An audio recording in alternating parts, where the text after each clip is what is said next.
Heart فیل ہونے میں اور ہارٹ اٹیک میں کیا فرق ہے؟ یہ جو کورنری آرٹری جا رہی ہیں جو اس کو بلڈ سپلائی کر رہی ہیں، اگر ان میں بلاکیج ہو یا ایکیوٹلی بلاک ہوتا ہے تو اس کو ہارٹ اٹیک کہتے ہیں کہ اس حصے کو اب بلڈ نہیں مل رہا۔ بلاکیج ہارٹ سپلائی کا بلاکیج ہو ہارٹ کو تو وہ ہارٹ اٹیک ہوتا ہے۔ جب اس کو ہارٹ اٹیک ہو ویلو کی وجہ سے یہ مسل کمزور ہو جائے اس کو ہارٹ فیلئر کہتے ہیں۔ جب ہارٹ پہ سٹریس بڑھے گی، پہلے ہی اس کو بلاکیج ہے تو وہ افیکٹ ہو سکتا ہے، اس کو ڈی ہائیڈریٹڈ رہنا چاہیے۔ ڈی ہائیڈریشن کی سمپل سی آپ کو مثالیں، ان بندوں کی آنکھیں ڈرائی ہوں گی، زیادہ ان کو رنکل پڑے ہوں گے، کہتے تیرا منہ چلسے ہے۔ ہارٹ فیلئر ہو چکا ہے آن دی ادر ہینڈ، موسم کی تبدیلی میں آپ کو گرمی لگی ہے، باقی لوگ پانی پی رہے ہیں، ہارٹ فیلئر والے کو پانی زیادہ دیں گے تو وہ اور فیلئر میں چلا جائے گا۔ ہم اپنا ہارٹ جو ہے اس کو تندرست اور توانا کیسے رکھ سکتے ہیں؟ 4 چیزیں جو ہم فائٹ کرتے ہیں، ایک تو بار بار کہتے ہیں کہ سموکنگ نہیں کرنی، ہائی بلڈ پریشر ہے تو اس کو کنٹرول کرنا ہے۔ اگر ان کنٹرول شوگر ہے، پہلے ہی آپ کو ہارٹ ڈیزیز ہے، اوپر سے ان کنٹرول، وہ بہت میزریبل افیکٹ کرتی ہے اس کے اوپر۔ السلام علیکم، وسیب ڈیجیٹل سے میں طلحہ سلیحری ہوں۔ ناظرین، اس وقت ڈاکٹر پرویز چودھری ہمارے ساتھ موجود ہیں جو کہ ہارٹ اسپیشلسٹ ہیں۔ ان سے جانتے ہیں کہ ہارٹ فیل کیوں ہوتا ہے اور ہارٹ اٹیک کیوں ہوتا ہے، ہارٹ فیل ہونے میں اور ہارٹ اٹیک میں کیا فرق ہے۔ Thank you so much for your time sir. تو اس کا آنسر کیا سر؟ اس کا اگر بسم اللہ الرحمن الرحیم and thank you for having me, اگر آپ ماڈل پہ دیکھیں نا، ہارٹ ساری باڈی کو سپلائی کرتا ہے نا، اپنے آپ کو بھی بلڈ سپلائی کرتا ہے۔ یہ جو کورنری آرٹری جا رہی ہیں جو اس کو بلڈ سپلائی کر رہی ہیں، اگر ان میں بلاکیج ہو کہ بلڈ ہارٹ کو صحیح نہیں آ رہا تو وہ جو بلاک ہوگا یا ایکیوٹلی بلاک ہوتا ہے تو اس کو ہارٹ اٹیک کہتے ہیں کہ اس حصے کو اب بلڈ نہیں مل رہا۔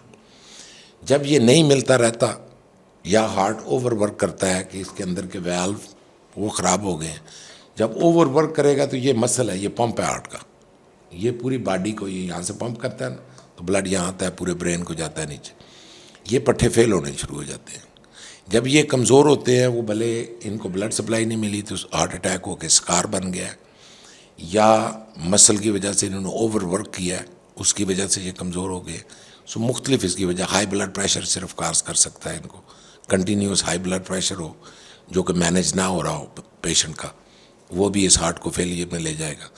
فیل کا مطلب یہ ہے کہ اس کو جب یہ وینٹریکل بھرتا ہے نا تو یہ پمپ کرتا ہے، اس کو تقریباً 60% بلڈ باہر نکالنا چاہیے۔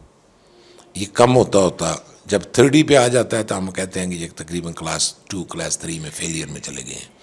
اس سے زیادہ اگر ان کو پش کیا جائے گا تو یہ مسجد بھی نہیں جا سکتے، سیڑھیاں نہیں چڑھ سکتے، ان کا سانس پھولنا شروع ہو جاتا ہے۔ ان کو چیسٹ پین نہیں ہو رہا ہوتا، ان کا سانس پھولنا شروع ہو جاتا ہے، ان کے پھیپھڑے اس میں بلڈ بیک اپ ہو رہا ہوتا ہے اس کی وجہ سے، اور برین کو آکسیجن پوری نہیں مل رہی، برین فورس کر رہا ہے کہ اب بھائی زیادہ بریدنگ زیادہ کرو کہ شاید اس سے آکسیجن بڑھے۔ تو I hope you understand, blockage heart supply کا بلاکیج ہو ہارٹ کو تو وہ ہارٹ اٹیک ہوتا ہے۔ جب اس کو ہارٹ اٹیک ہو کہ یہ مسل کی وجہ اپنے ویلو کی وجہ سے یہ مسل کمزور ہو جائے تو اس کو ہارٹ فیلئر کہتے ہیں کہ یہ اتنا پش نہیں کر رہا جتنا اس کو پمپ کرنا چاہیے باہر۔ ٹھیک ہو گیا۔ تو سر کیا موسمیاتی تبدیلی ہارٹ فیل اور ہارٹ اٹیک میں کوئی اثر انداز رکھتی ہے؟ نہیں، بائی اٹ سیلف موسمیاتی تبدیلی یا موسم کی چینج باڈی پہ ہماری پہ اتنا کریٹیکل افیکٹ نہیں کرتی کہ اس کے اندر کوئی اس طرح کی لوکل بیماری۔ ہاں، اگر بلاکیج اس کو ہے، اس کے بعد وہ ڈی ہائیڈریٹڈ ہے، بلڈ پریشر اس کا ڈاؤن ہوا ہے، اس کے ساتھ ہارٹ اب اس کا زیادہ کنٹریکٹ کرے گا، زیادہ بیٹ کرے گا، کیونکہ بلڈ پریشر ڈپینڈنٹ ہے کہ ہارٹ کتنی دفعہ بیٹ کر رہا ہے، وہ زیادہ ہوتا جائے گا۔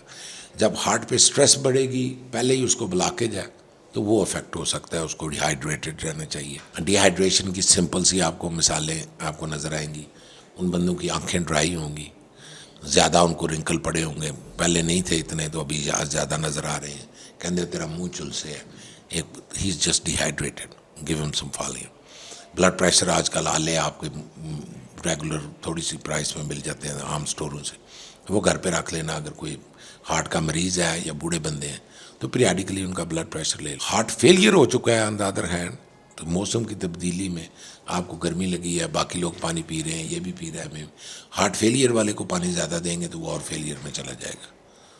تو ان کو کریٹیکلی ایک قسم کی کلوز واچ رکھنی چاہیے، لیکن ایز سچ گرمی بائی اٹ سیلف کوئی افیکٹ نہیں کرتی، یا سردی کی وجہ سے کچھ ہو۔ گرمی میں یہ ہے کہ زیادہ لوگ باہر نکلتے ہیں، اگر پہلے ڈیزیز ہو، آپ کام وام کر رہے ہیں، آپ پارک میں گھوم رہے ہیں، کچھ بھی زیادہ فزیکل ایکٹیویٹی کی ہے، اس کے ساتھ ہارٹ پہ سٹریس بڑھے گی، آپ ڈیہائیڈریٹڈ ہیں آن ٹاپ تو ہارٹ اٹیک ہو سکتا ہے. وہ افیکٹ ہے لیکن گرمی بائی اٹ سیلف نہیں کرتی. اور کوئی بھی ویدر بائی اٹ سیلف اپنا اس طرح کوئی اس طرح کا ہارٹ ڈیزیز کاز نہیں کرتی کوئی بھی ویدر. سر جیسے آپ مجھے تندرست اور توانا نظر آ رہے ہیں، اس طرح ہم اپنا ہارٹ جو ہے اس کو تندرست اور توانا کیسے رکھ سکتے ہیں؟ ہارٹ کا اگر آپ، میں تو تندرست بنا اتنا نہیں ہوں، لیکن ہارٹ کا اگر آپ دیکھیں تو 6 چیزیں ہوتی ہیں جو کامنلی جن کے ساتھ ہم ڈیل کرتے ہیں.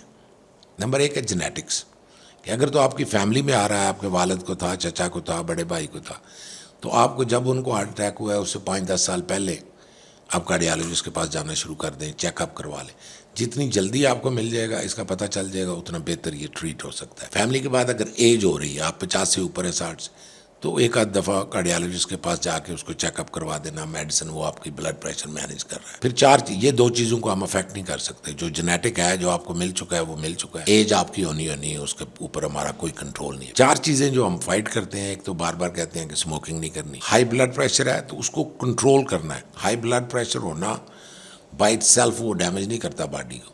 اس کو اگر آپ نے کنٹرول کیا ہوا ہے تو لوگ نارمل لائف رہتے. اسی طرح ڈائبٹیز ہے، وہ شوگر کنٹرول کر کے رکھنی ہے. اگر ان کنٹرول شوگر ہے، پہلے ہی آپ کو ہارٹ ڈیزیز ہے، اوپر سے ان کنٹرول یا فیملی ڈیزیز ہے اور اوپر سے ڈائبیٹک ہے اور وہ ان کنٹرول شوگر ہے، وہ بہت میزریبل افیکٹ کرتی ہے اس کے اوپر.